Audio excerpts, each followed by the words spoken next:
Hey viewers, George here to do an impressional talking of a game that I was really excited for when I heard them announce it, much like the last game that I talked about, and the one before that, probably the one before that too.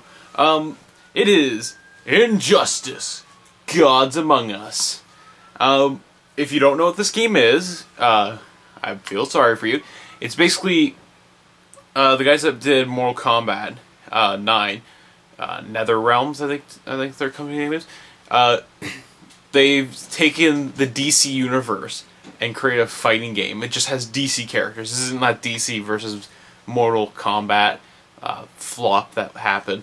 This is just nothing but DC characters. There's a total of 24 characters in this.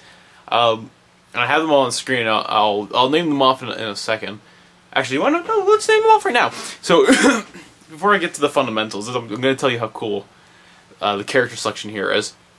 Alright, so you got 24 characters, as I said. You got Batman, Nightwing, The Flash, Cyborg, Green Arrow, Superman, Wonder Woman, Aquaman, Raven, Hawkgirl, Shazam, Green Lantern, Sinestro, the evil dude from Green Lantern, Black Adam, Bane, Doomsday, Killer Frost, Ares, Lex Luthor, Catwoman, Deathstroke, Solomon Grundy, Harley Quinn, and of course the Joker.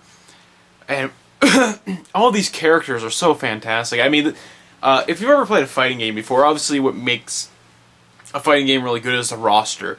And not only that, but the roster has to be really unique to each individual character within that roster. And this game does a fantastic job. And it's not just where the voice acting helps. Each of these characters become really unique in their own in themselves. A lot of their own styles. Like you'll notice just as you're fighting that little things that make each character really individual. So like for instance, the Joker. I've played more of the Joker, so I tend to know his style a little bit more. He has such a lanky way of doing things, and it's also comical as well. I mean, like, he goes around whacking people with crowbars, and it's hilarious to watch. And then you got, like, Batman, who, of course, he has more stealthy but gadgetry kind of approach to things.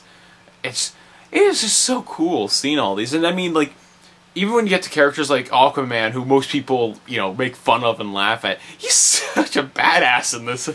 It's just so cool to see these characters portrayed in such a fantastic light. And especially in this fighting game, it's really good. So, let's talk about some of the more fundamental stuff, since we got the character stuff, the stuff that everyone cares about. Sorry. The gameplay in this, if you ever played Mortal Kombat 9, it's sort of like Mortal Kombat 9, but a tad bit easier, I find. I've played Mortal Kombat 9 for the life of me. I suck at Mortal Kombat 9. But here it just seems to be easier to get through. I don't know exactly why, but it's hard to explain. Like, I didn't have too much trouble like going through the story mode, which is I think the same length as the one in Mortal Kombat 9. And I have to say, it's way more interesting, too. The one in Injustice is way more interesting. But it does feel easier. So if you're not too well perversed with a fighting game, like Mortal Kombat, this one is really well tailored for people who aren't really good at fighting games. Now, if you are good at fighting games, I mean, there's still a bunch of those kind of like controls, that mastering characters and like learning how to do each of their signature moves, and well, any of their moves. If you know any fighting game, especially any of the ones that NetherRealms does, you know that there is a lot to trying to perfect each of the controls. It's quite insane. Of course, button mashing and like just works just as well, but if you try to be more tactical about it, yeah, you might get a little more out of it. That's just my 2 cents. So, yeah, the gameplay's easier compared to Mortal Kombat 9 at the very least. other things to mention. The story mode in this. Wow, the story mode's great. It explains why they're fighting to begin with, why this huge roster of characters is here to begin with, and and it feels such like a comic book storyline too. Basically, I'm not gonna spoil shit because that's not cool. Basically, the characters the DC characters we are more well known with get transported to a parallel universe where Superman has become like a ruthless dictator and has like put people into fear, and that's basically where the story is within the game. And then like the characters are trying to, you know, overthrow and like bring in this rebel force of like to take out the Superman diplomacy, because basically they think they're gods and they can run politics and rule the earth, and of course, you know, that never turns out good. And yeah, it goes from there. And of course, it explains why Superman's, you know, gone in the deep end and whatnot. So don't worry, it's not like Superman's become a dick by much.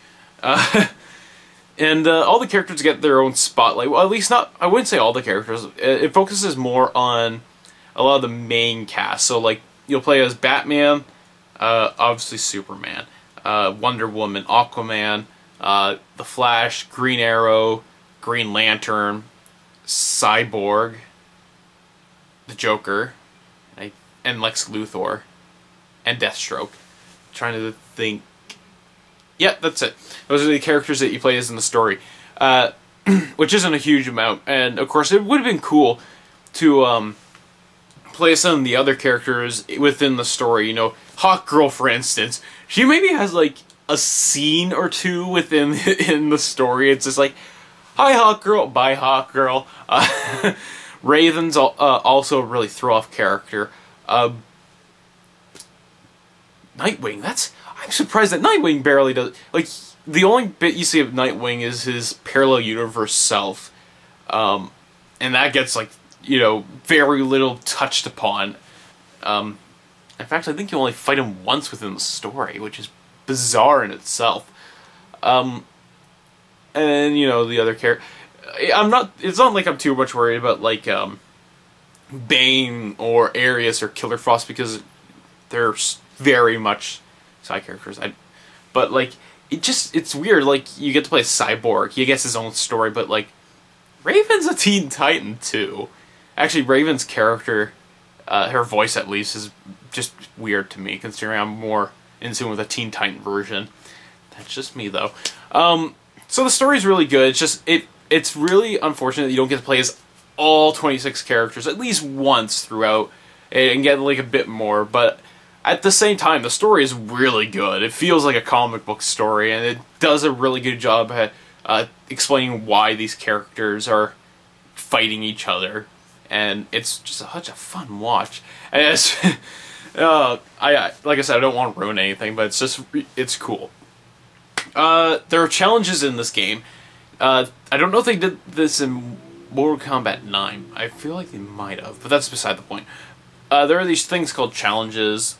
Basically, each character has like a couple, and they're to perfect them and also give players a challenge. So that's where a bit more the experienced players would probably get more enjoyment out of, because it focuses heavily on trying to be able to do those various control movements. And I suck at those. I can't do those for the life of me.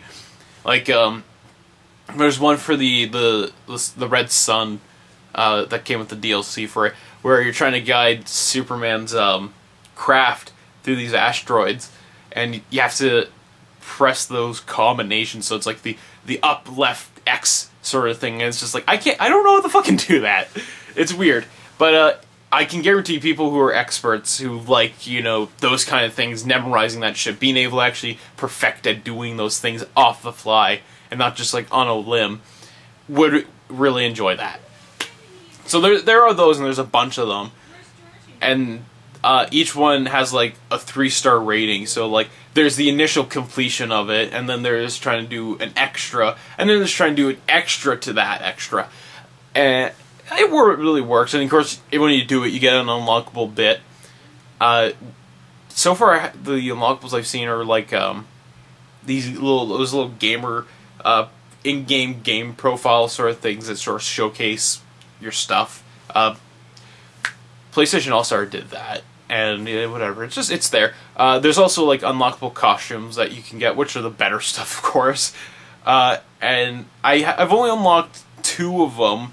One for Superman, which makes him more, I guess it's like a god appearance essentially, or something like that. And Salman Grani, where he looks more like a mafia individual, and that's pretty cool. And yeah, that's interesting. Next thing I want to talk about, though, which is really cool, and I love this bit, is the stages are completely destructible.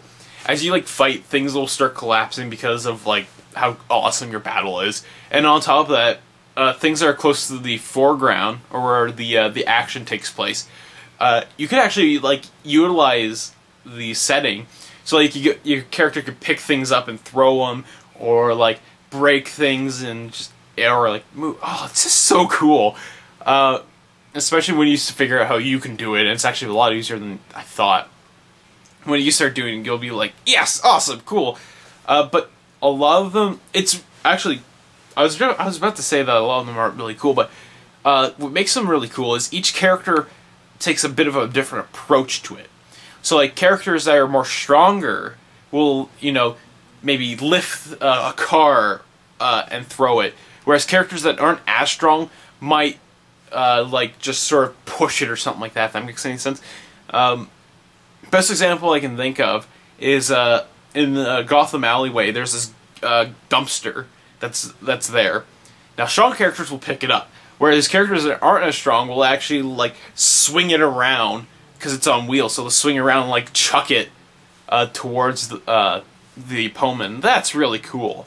That there are different things, and some like characters might utilize things to like get over, like give some distance between them and the enemy, whereas other characters might throw it or something like that. So there's that variety once again that like makes each character independent to themselves. That's really cool. And of course, much like I think what Mortal Kombat 9 did, of course, the Mortal Kombat vs. DC did, is for the most part each stage has like an extension to it. So like you can like bash the player, the opponent, towards that, and then like they'll go through the sequence where they get more damage done, and then they'll land in like another section. So that's always really cool. I always enjoy seeing those kind of things, and the sequences are always really awesome as well. It's just like, you throw them and like this plane fucking comes out of nowhere, or like they head towards a fan blade, which sounds like it's really gruesome, but no one dies. It's a comic. Everyone's super awesome. No one can die. Of course, there's lots of deaths in this.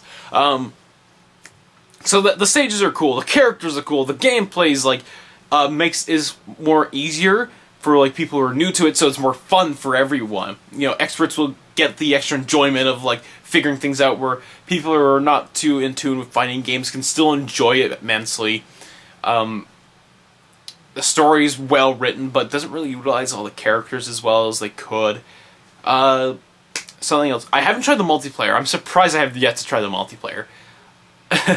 But it's probably what you expect. You fight someone online. I've heard a couple of complaints, not too many, where people are having problems with connection, but I'm pretty sure that will get solved within a patch that's coming up or something like that. Because NetherRealms is pretty good with that kind of stuff, from my understanding. Battles. There's a section called Battles within the single player where you could of course do like a stream of battles. Mortal Kombat 9 did the same thing, but there's some extra challenging battles, like you'll start out with less health, or like each time you punch someone you gain more health or something like that, or each damage delivered gives you more extra health from that. Facing like every character within the game, or just facing villains or heroes, facing characters that are stronger than you, facing characters that have more of an advantage against you. Those kind of things that like at least give you a bit more incentive and more challenge, and at least gives it a little more replay. Another part of the replay is you have have like a level counter. Like you gain experience that doesn't really that goes to anything. Like you gain points that goes towards a level that unlocks a couple things, so you can unlock more things. It sounds tedious, but it makes sense within the game. You'll obviously unlock like costumes if you get further, and of course achievements and trophies are along the way as well. Other things to mention. So, quick complaint I have about this. If you had pre-ordered this game, like myself, I pre-ordered with the collector's edition, so I got like the statue and shit. I also got 4 different DLC things, because I got it from EB Games. So I got the Red Son pack, the New 52 skins, Arkham Asylum skins, and the zombie mode or something like that. Now, here's my complaint, and I've seen other people complain about this too, so I'm glad I'm not alone, and maybe someone can give me an answer, because I've tried a few things, and I'll explain. Okay, basically what happens is I enter the code, I download the zombie thing, it downloads, and then I go to start the game up so that it recognizes the downloads there, and nothing. I can't find it. I've been told that you can see in the game settings, and you can adjust it in, and it takes all the characters into the zombie mode. It's not there. I looked to see if like it's an individual skin, not there. So I don't know what happened. I of course re-downloaded it. I deleted the previous save and re-downloaded it. Nothing happened, and I don't know. Maybe someone in the comments can, if they know a thing about that, or maybe it's just a little bit of a glitch that's going on, and of course it might get fixed, or rather it should get fixed. They've said they're going to be releasing 4 more characters, so it's going to be really interesting to see what those 4 characters are going to be. Of course, if you take a hint at what they're trying to do, they've evened out the villains and the heroes, so of course it's going to be 2 heroes and 2 villains, more or less. It'll be interesting to see which ones. I hope they have more Teen Titans. Beast Boy and Starfire. There we go. There's the 2 heroes, and then, I don't know. Someone and someone. I don't know. Anyways, so that's what I think about Injustice. I'm enjoying the game, and I can't wait to obviously not only play online, but play with other people.